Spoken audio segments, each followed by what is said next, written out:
The cake knife trembled in my hand as I watched my husband Michael smile at everyone in the room. In 30 seconds, that smile would disappear forever. But let me start from the beginning. My name is Vivian Ross. I'm 32 years old and I own the biggest salon in Brighton called Eterna Glow. 4 years ago, I married the man I thought was my soulmate. Tonight was supposed to celebrate both our wedding anniversary and 10 years of building my dream business. I had no idea I was about to serve the most expensive dessert of my life. 3 weeks before tonight, I was organizing receipts in Michael's home office. He worked as a manager at Jonathan Steele's company, and I was helping him prepare for tax season. That's when I found it, a credit card statement that didn't belong to either of us. My hand shook as I read the charges. Hotels, expensive dinners for two. Jewelry from stores I'd never been to. The card was in Michael's name, but I had never seen it before. Vivian, dinner's ready. Michael called from downstairs. I quickly put the statement back exactly where I found it. My heart pounded so hard I thought it might burst. But I didn't say anything, not yet. Over the next few days, I became a detective in my own home. I started paying attention to things I had ignored before. Michael's phone was always face down. Now, he showered immediately when he came home from work. He bought new cologne without telling me. The worst part? He was being extra nice to me, bringing me flowers, telling me he loved me more than usual. Guilt, I realized later. He was trying to make himself feel better about what he was doing behind my back. One evening, Michael left his laptop open while he showered. I knew it was wrong, but I couldn't help myself. I opened his email. What I found made my blood turn to ice, email after email with someone named Natalie Pierce, Michael's boss's secretary. The messages were full of heart emojis and plans to meet at hotels. But that wasn't the worst part. In one email, Natalie bragged about stealing money from the company. Jonathan will never notice, she wrote. He trusts me completely. By the time he finds out, we'll be long gone with enough money to start over somewhere new. My husband wasn't just cheating on me. He was planning to run away with a thief. I closed the laptop and sat in our bedroom staring at the wall. 4 years of marriage, 10 years of building my business, all about to come crashing down because of a woman I barely knew. But then something changed inside me. The sadness turned to anger. The anger turned to determination. If they wanted to play games, I would show them how it's done. The next morning, I called Rebecca Martinez, the best private investigator in Brighton. We met at a coffee shop far from my salon. Mrs. Ross, Rebecca said, sliding into the booth across from me. Tell me everything. I explained about the credit card statement, the emails, and Natalie's theft from the company. Rebecca took notes and nodded. I need concrete proof, I told. Her photos, documents, recordings, everything. That will take about 2 weeks, Rebecca said. Are you planning to file for divorce? I smiled for the first time in days. I have something better in mind, Rebecca raised her eyebrows. What's that? Revenge. Living with Michael while Rebecca gathered evidence was the hardest thing I'd ever done. Every morning he kissed me goodbye and told me he loved me. Every evening he came home and asked about my day like he cared. I smiled and played the perfect wife. I cooked his favorite meals. I ironed his shirts. I even helped him pick out a new tie for work. You're the best wife a man could ask for, he said one night, holding me close. I wanted to scream. Instead, I whispered, I love you too, honey. Meanwhile, I was planning the party of the century. I decided to combine our 4th wedding anniversary with the 10th anniversary of Eterna Glow. It would be the biggest party Brighton had ever seen. I rented the ballroom at the Grand Brighton Hotel. I hired the best caterer in the city. I ordered flowers that cost more than most people's cars.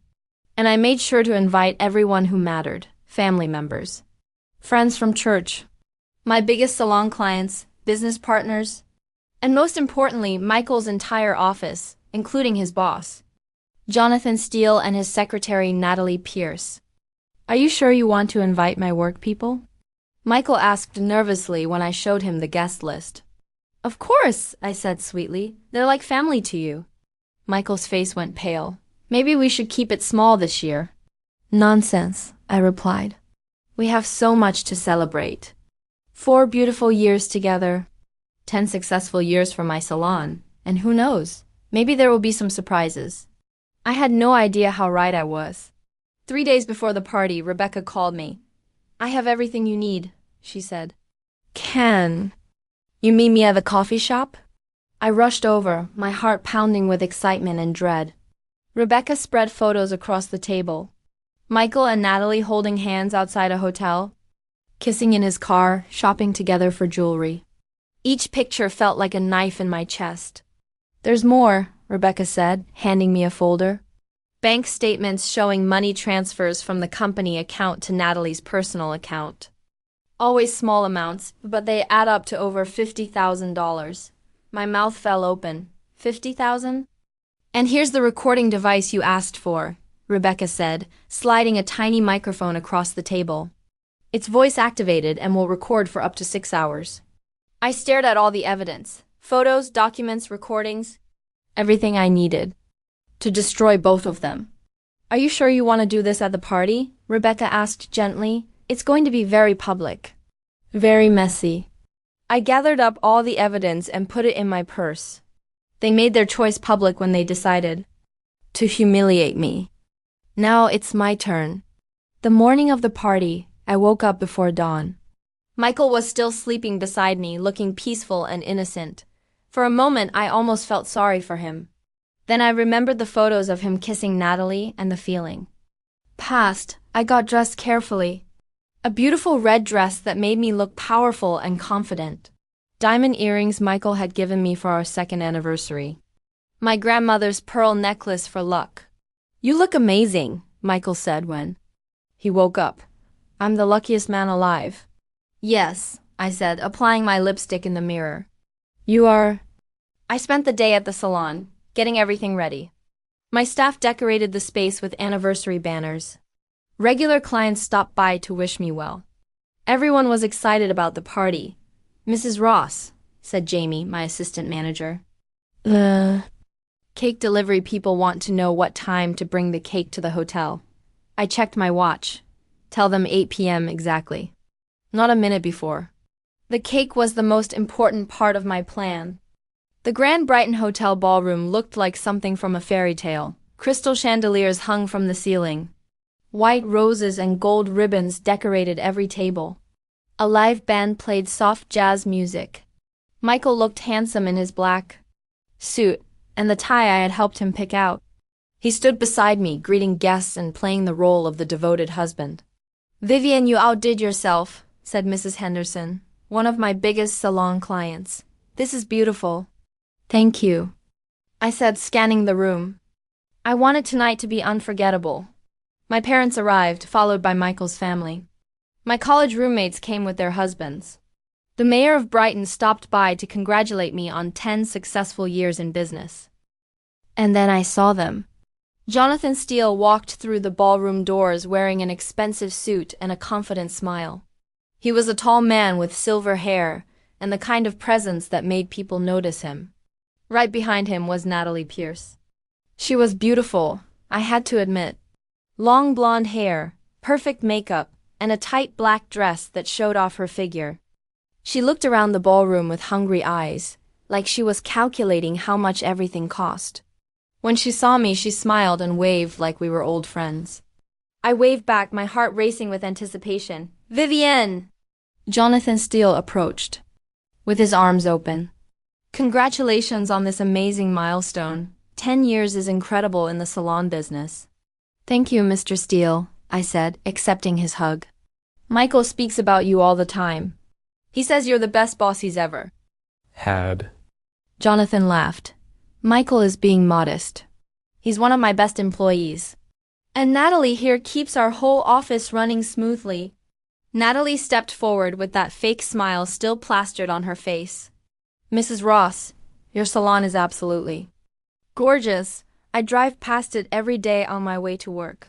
Please call me Vivian, I said warmly, and thank you. I've put my heart and soul into that business. It shows, Natalie said. You must work so hard. I don't know how you find time for anything else. The comment was innocent enough, but I caught the hidden meaning. She was suggesting I was too busy with work to pay attention to my husband. Oh, I always make time for the important things, I replied, like spending quality time with Michael. We're very close. He tells me everything. Natalie's smile flickered. For just a second, Michael appeared beside us, looking nervous. Honey, should we get the speeches started? Not yet, I said, checking my watch. We're still waiting for one more surprise. At 7:45 p.m., I called for everyone's attention. The band stopped playing, and all eyes turned to me. Thank you all for being here tonight, I began, holding a champagne glass. 4 years ago, I married my best friend. 10 years ago, I opened a small salon with just 2 chairs and a big dream. The crowd smiled and nodded. Tonight, we celebrate both milestones. But more than that, we celebrate truth. We celebrate loyalty. We celebrate the people who stand by us through thick and thin. I looked directly at Natalie as I said this. Her smile was starting to look strained. Marriage isn't always easy, I continued. Building a business isn't always easy. But when you have honest, trustworthy people in your life, you can overcome anything. Michael shifted uncomfortably beside me. Sweat was beginning to show on his forehead. So here's to truth, I said, raising my glass higher. Here's to loyalty. And here's to getting exactly what you deserve. Everyone raised their glasses and cheered.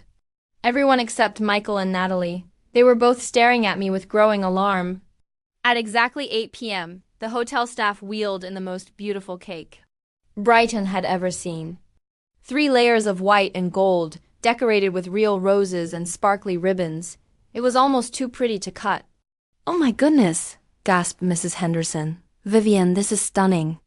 It's perfect, said my mother, taking pictures with her phone. Michael stared at the cake with a strange expression. Honey, this seems like a lot for just an anniversary cake. Nothing is too much for the people I love, I said sweetly. Besides, this cake has some very special ingredients inside. The crowd gathered around as the hotel staff lit the candles on top. Everyone started singing Happy Anniversary, while I stood beside Michael, smiling like the perfect wife. When the song ended, Michael picked up the silver cake knife. Make a wish, I said. He closed his eyes for a moment, then opened them and looked at me. I wish for many more years of happiness with my beautiful wife, the crowd cheered. Natalie clapped politely, but I could see the tension in her shoulders. Go ahead, I encouraged Michael. Cut the cake. Michael pressed the knife into the top layer of the cake. But instead of soft sponge, he hit something hard. He frowned and tried again. That's strange, he muttered. Keep going, I said. Sometimes the best surprises are hidden inside. As Michael cut deeper into the cake, laminated papers began to spill out instead of cream and chocolate. Photos of him and Natalie kissing, bank statements showing money transfers, screenshots of their love emails. The crowd gasped and stepped back in shock. Michael's face went white as paper. Vivian, what is this? This, I said in a clear, loud voice, is the truth. More evidence poured out of the cake as Michael continued cutting, unable to stop. Now, hotel receipts, credit card statements, pictures of them shopping for jewelry together. Natalie made a small choking sound and backed toward the exit. Oh no, I said, turning to her. Don't leave yet. The show is just getting started. I walked over to a laptop I had hidden behind the flower arrangements and pressed a button. The room's projector screen lit up, displaying a PowerPoint presentation I had spent hours preparing. Ladies and gentlemen, I announced, tonight we're celebrating more than just anniversaries. We're celebrating the truth coming to light. The first slide showed a timeline of Michael and Natalie's affair, complete with dates and locations. The second slide showed bank records proving Natalie had stolen over $50,000 from Jonathan Steele's company. The third slide played an audio recording of Natalie bragging about the theft to Michael. The room was completely silent except for the sound of Natalie's high heels clicking as she tried to run for the door. Security, I called out calmly. Please don't let anyone leave just yet. 2 security guards I had hired appeared at the exits. Jonathan Steele's face was bright red with fury. Natalie Pierce, he roared, you're fired. Security, call the police immediately. Wait, Natalie cried, spinning around to face everyone. This is all a misunderstanding. I can explain everything. Explain this, I said, clicking to the next slide. The screen showed a photo of Michael and Natalie in bed together at the Riverside Hotel, taken just last week. The crowd gasped. Several people started whispering. My mother began crying quietly. Michael dropped the cake knife and it clattered on the floor. Vivian, please, let me explain. Explain what? I asked, my voice steady despite the tears starting to form in my eyes. Explain how you've been lying to me for months. Explain how you were planning to run away with a thief. Explain how you kissed me goodbye every morning while planning to destroy our marriage. Michael tried to reach for my hands, but I stepped back. I love you, he said desperately. This was a mistake. A terrible mistake. But I love you. Love? I laughed, but there was no humor in it. You don't steal from someone you love. You don't lie to someone you love. You don't humiliate someone you love in front of everyone they care about. Natalie was crying now, mascara running down her cheeks. Michael, tell them it's not true. Tell them we were just friends. Friends don't plan to steal $50,000 together, Jonathan Steele said coldly. Friends don't book hotel rooms together. Friends don't destroy marriages and companies. 2 police officers arrived and immediately went to Natalie. Ma'am, you're under arrest for embezzlement and theft. As they handcuffed her, she looked at Michael with desperation. You promised we would be together. You promised we would start over somewhere new. Michael couldn't look at her.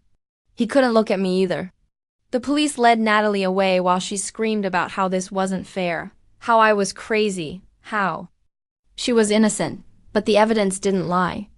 After the police left with Natalie, the room was eerily quiet. Most of the guests stood around in shock, not sure what to do or say. Jonathan Steele approached Michael. Clean out your desk on Monday. You're finished at my company. Michael nodded miserably. I understand, sir. No, Jonathan said. I don't think you do. You've destroyed your marriage, your career, and your reputation. For what? A woman who was using you to steal from me. My parents rushed over to hug me. Sweetheart, my mother whispered. We're so sorry, we had no idea. Neither did I said quietly, until 3 weeks ago. Mrs. Henderson and several of my salon clients surrounded me with support. Vivian, you're the strongest woman we know, said Mrs. Patterson. If you need anything at all, you call us. Michael stood alone by the ruined cake, looking lost and broken. Finally, he walked over to me.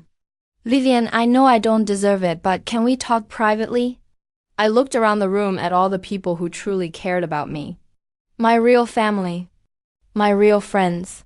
My loyal clients who had supported my business for 10 years. No, I said simply. We have nothing to talk about. Michael's eyes filled with tears. Please, just 5 minutes. Let me explain why this happened. Against my better judgment, I agreed. We stepped into a quiet corner of the ballroom while everyone else started cleaning up the mess. I was scared, Michael began. Scared that I wasn't good enough for you. You're so successful, so smart, so independent. I felt like I was holding you back. So you decided to cheat on me with your boss's secretary? Natalie made me feel important, he said. She made me feel needed. She told me I was strong and capable. I told you the same things every day for 4 years. Michael looked down at his shoes. But you didn't need me the way she did. You had your business, your success. Natalie needed me to help her plan her future. Her future stealing money from your company? I didn't know about that at first, Michael said quickly. When she told me about the money, I tried to talk her out of it, but by then I was in too deep. I stared at this man I had married, trying to find any trace of the person I thought I loved. You were planning to leave me, I said. The emails talked about starting over somewhere new. Michael nodded miserably. We were going to move to California. Start fresh where nobody knew us. With stolen money. I know how it looks. It looks like you're a cheater and a thief, I said coldly. Michael started crying then. Real tears, not the fake ones he'd probably practiced in the mirror. I'm sorry, he sobbed.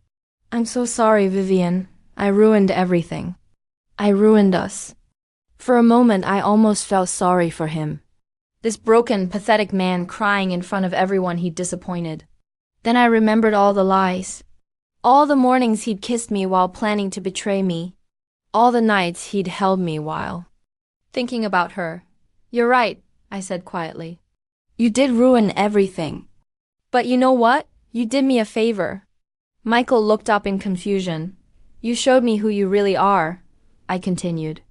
And you showed me how strong I really am. I built a successful business without you. I planned this entire evening without you. I uncovered your lies and dealt with them without you. I took off my wedding ring and placed it on the table beside the ruined cake. I don't need you, Michael. I never did. I just thought I wanted you. The next few weeks were difficult, but liberating. Michael moved out of our house and went to stay with his brother in another city. The divorce papers were filed within a month. Natalie was sentenced to 2 years in prison and ordered to pay back the money she'd stolen. Jonathan Steele pressed full charges and made sure the story got out to other companies in Brighton so she'd never work in an office again. My salon business actually improved after the party. The story spread through Brighton like wildfire and people admired how I'd handled the situation. New clients started coming in, saying they wanted to support a strong woman who'd stood up for herself. You're an inspiration, said Jennifer Walsh, a new client. My husband cheated on me last year, but I was too scared to leave him. What did you do? I asked, cutting her hair. I'm filing for divorce next week, she said with a smile. If you can stand up in front of 100 people and expose the truth, I can stand up to one lying husband. I was closing the salon on a Friday evening when Rebecca Martinez stopped by. I wanted to see how you were doing, she said. I'm doing great, I replied, and I meant it. Better than great, actually. Any regrets about how you handled things? I thought about it for a moment. I could have confronted Michael privately. I could have filed for divorce quietly and let Natalie keep stealing from the company. But that wouldn't have been justice.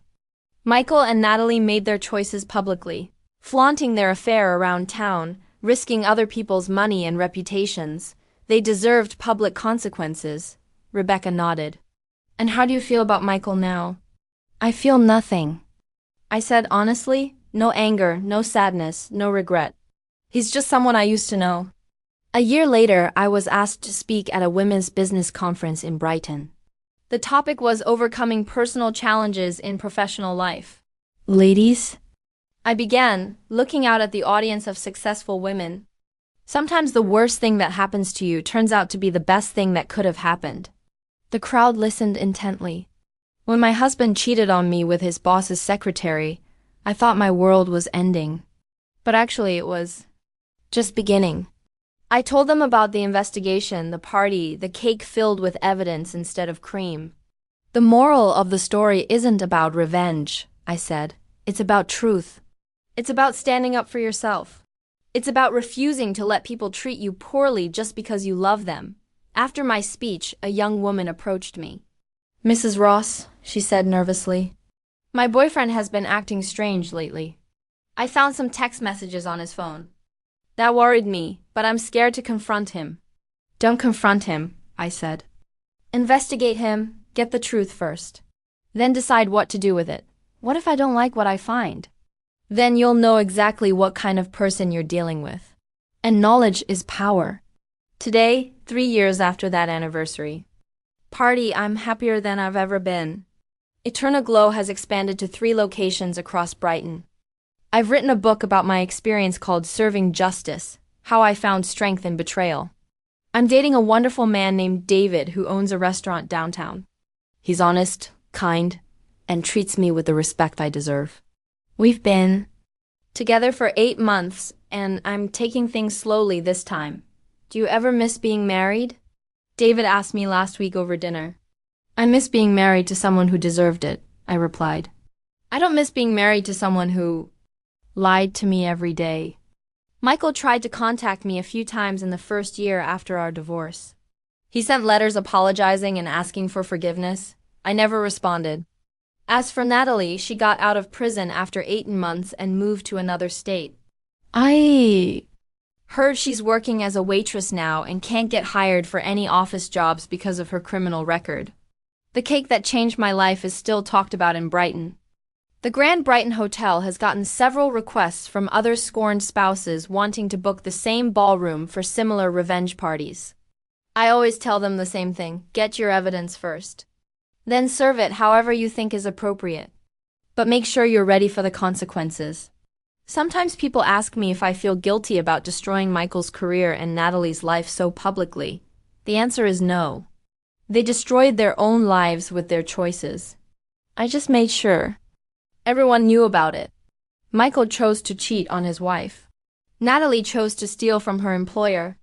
They both chose to lie and manipulate people who trusted them. I chose to fight back. And you know what? Revenge really can taste sweeter than any cake. But the sweetest part wasn't watching them fall. The sweetest part was realizing I didn't need them to be happy. I didn't need anyone's permission to be successful or strong or complete. I had everything I needed inside me all along. The cake was just the delivery method for serving them exactly what they deserved. And they got every bite they had coming. To them, what would you have done in my situation?